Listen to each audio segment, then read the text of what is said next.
I want your next door neighbors to know my name. I want to be the reason you need a new bed frame. I want to make your legs shake with that funny walk. I want to be the reason your cheesiness stutter when you talk. I want to make you hit enough high notes to win a Grammy. Squirt so much you'll cover everything in plastic like Granny. I want to be the reason your ass is sitting up and it scratches on the floor. I'm an anytime freak. I'll be the reason why you don't wear panties no more. I want to hit that spot you didn't know you had. Be the reason you come harder and longer than you ever had. I want to fuck you so good you will finally feel whole and be the reason why you want to fight every woman that breathes their soul. I want to be that thought, that cross that makes you blush because of how good we do it. This is real intimacy. I'll be the reason you see sex as therapeutic. I want to be that voice you hear that gets you a little wet because I put it in your chest and I show you respect. There's a lot of freaky things I want to do. If only, baby, I could do them with you. My strength. She would be the strength to my smile, that I would reach back into my childhood, past the old depressions and obsessions, beyond the mama drama and drama, find that fresh piece of flesh, stitch it firmly to my chest, hoping that every seam would make me seem brand new. Like a ginger bent Sally from The Nightmare Before Christmas, I wanted to be a patchwork of her dream come true. I want to be someone she can love, but will settle for something she enjoys. She saved the soul of this jackass and makes me feel like a real boy, my Helen of Troy. And I will launch ships with these lips, filled with short stories and fairy tales, adjectives and adverbs, nouns and prepositions. It is my mission in life to always do what makes a better story. And she does more than make a better story. She makes me more me. And isn't that what every writer searches for? I guess you wonder where I've been. I searched to find a love within, but I came back to that, you know. Got a thing for you, I ain't gonna let go. My friends wonder what is wrong with me. I'm in a daze from your love, you see. I came back to let you know. Got a thing for you, can't let go. Understand me? I want to be your foundation, your point of retreat. I want to be your appetite when you can't eat. Rest in a lullaby when you can't sleep. Your voice amongst the masses when you can't speak. I want to be that other half that makes you complete. But that's not to say I don't see perfection in who you are. Glimpses of you mimic the tail of a shooting star. Fading reminders of a beauty above. The first was your energy and vibe that left me handcuffed. Always filled me up, but somehow left my cup feeling as if it was never enough. I was insatiable for your touch. Can't explain the elation I gained from your blush or the knots in my gut each moment you were in my clutch. Time. Pause. If only just for me. 1,500 hours, 90,000 minutes, 5.4 million seconds. That's how long it takes to become a barber. That's how much training it takes just to work a set of clippers, but only a third of that time is what it takes to become an officer of the law. So, by my understanding, it is that it takes less than 30 days' time to make decisions between life and death. 560 hours to carry a gun and decide people's fate. I find that just pure insanity. And I'm not the person who fights authority to just rebel without a cause. So when I say, fuck the police, I don't mean the officer that saved my friend's life. I mean, people like the officer who put my friend face down on the concrete for having clear tape on his taillight instead of red. Or Officer Maines of the Wichita Police Department who pulled me out of my own vehicle when I was the victim of a road rage incident. A man pulls a knife on me, threatens to cut me, yet somehow I'm the one that's in the wrong, or the fear where I informed him that I'm carrying a concealed weapon. I put my hands on the bed of my truck and I asked him. I begged him to disarm me, and that power-tripping psychopath refused. I told him I didn't feel safe to reach for my wallet. And this psycho smiled. He fucking smiled and dared me to reach for it. That was my first eye-opening experience. My friends and family of color live with this fear every fucking day, and I always hear it so frequently. If you just comply, you're safe. And I say, fuck that.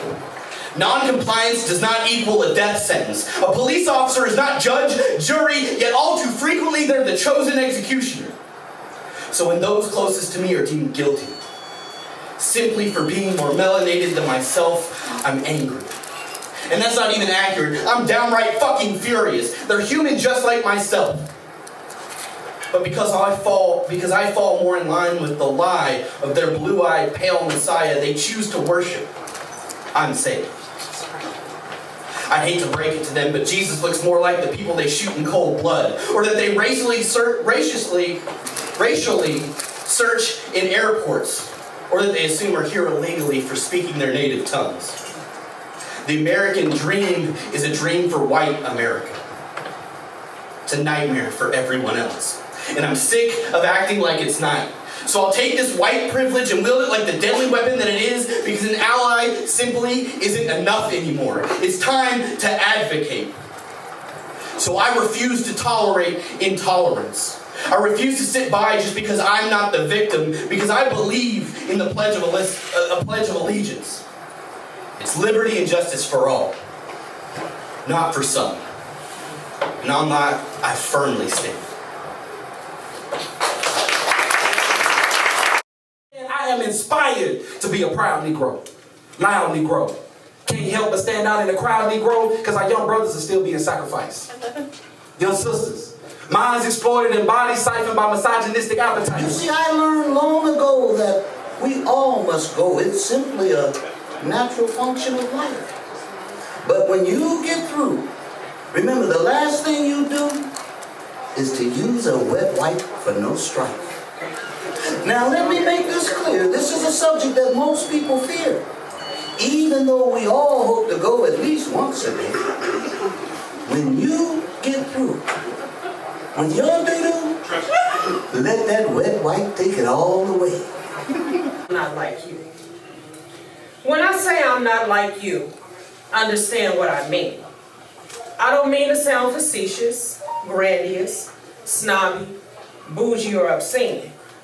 But when I say I'm not like you, this is what I mean.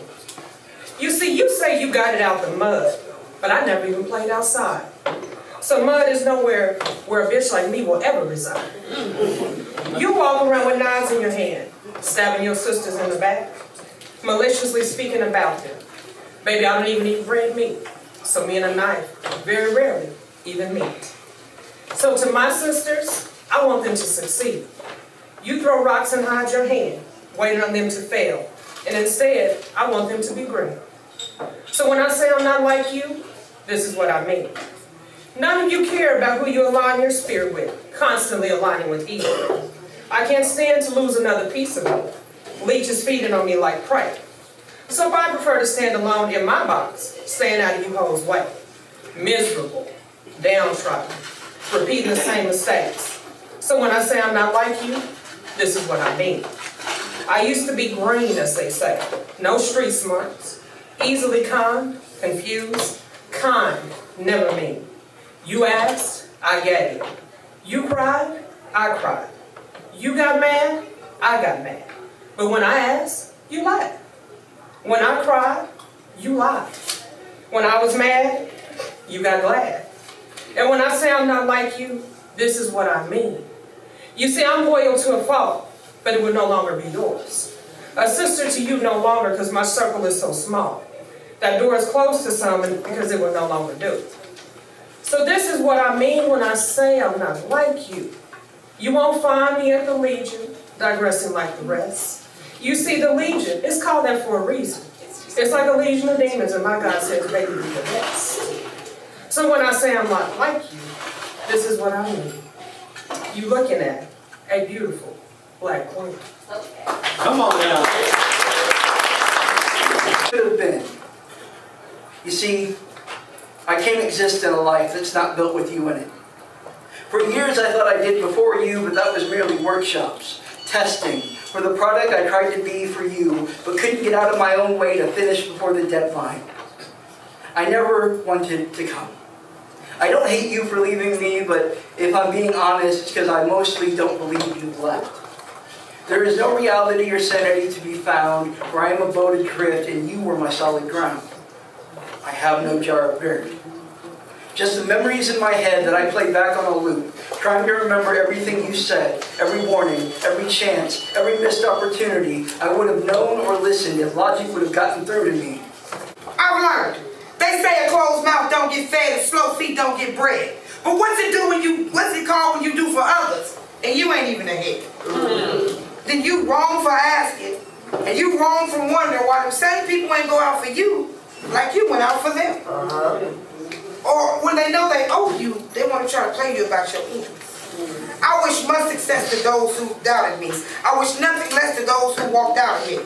I wish abundance to those who drank selfishly from my well. I wish prosperity to those who hoped, wished, and prayed that I would fail. It's never been about what you could do for me. Because trust I always give from my heart. I'm just shocked that you ain't clapped for me when I thought we've been down from the start. No, this ain't no sneak diss, no jeffing, no capping. I just want to publicly acknowledge all the fake shit I watched happen. My bad, girl, I ain't happy. Oh, I totally forgot. Oh, you act like you did something. Oh, you act like I owe you. I barely had it for my kids, but I pushed through for you. Oh, you forgot? Perhaps I should have too. It probably wasn't a lot, but you used both hands to gain. I don't care if you only owe me $5. It's the principle, not the price. Right. Trust me, I don't need your change. Right, yeah. A lot of people say they love you as long as they can use you. So the next time you need a favor, here's what you do. Speak on me when you speak to God, because in these streets, it kicks back to me. And at least if you speak to God and speaking in tongues, he can block your shit and keep on blessing you. Right? No, this ain't no sneak diss, no jeffing, no capping. I just learned that most people will wish you the best, and when you do win, they do no clapping. They say a closed mouth don't get fed and slow feet don't get bread. But I am happy at the table alone. Because I know the man upstairs will use me, and you know you can't do it on your own. Hey!